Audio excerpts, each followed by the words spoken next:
We come from a family that they love to cook.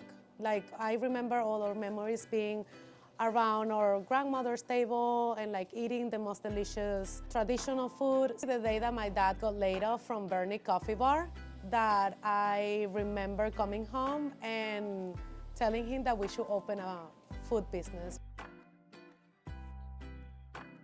My name is Maria Hernandez. I'm the co-owner of Autana, authentic Venezuelan food, born in the pandemic in 2020 out of a takeout and delivery kitchen.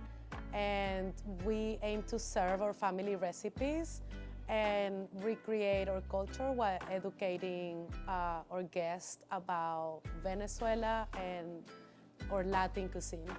Our cuisine is mostly drawn from El Zulia, where we are from. It's very rich. Fried, sweet and savory. We have a lot of street food that we have refined. It's fun, it's very Caribbean.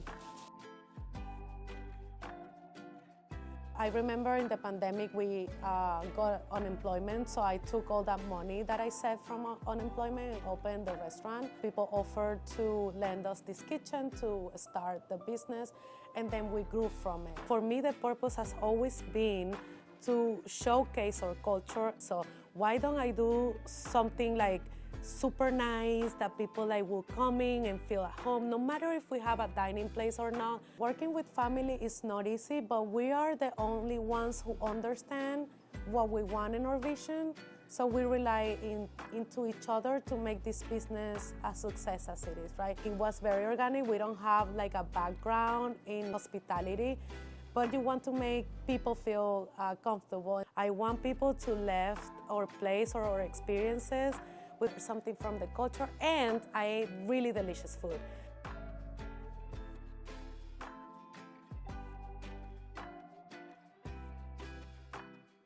It's been quite a ride to work with the Latin Chamber of Businesses. Sofia from El Mercury, she's been great support. Carlos from El Chingon, we also have like a good relationship there. I'm still trying to grow that community.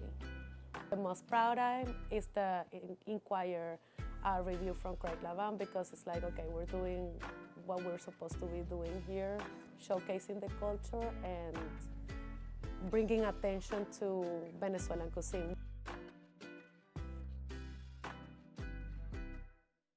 I want a blank space that we can like do whatever we want, related to communal dinners, to our workshops, or pop-ups, with no strings attached.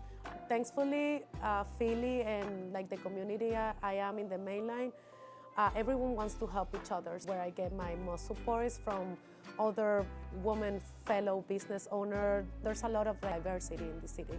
We've walked this journey with all these rocks in our path, and we're still here, and we still get reassurance, and I still sell out our workshops, and we still do pop-ups, and we sell out, so there's a purpose. It's mostly because of resilience as a family and the community we built.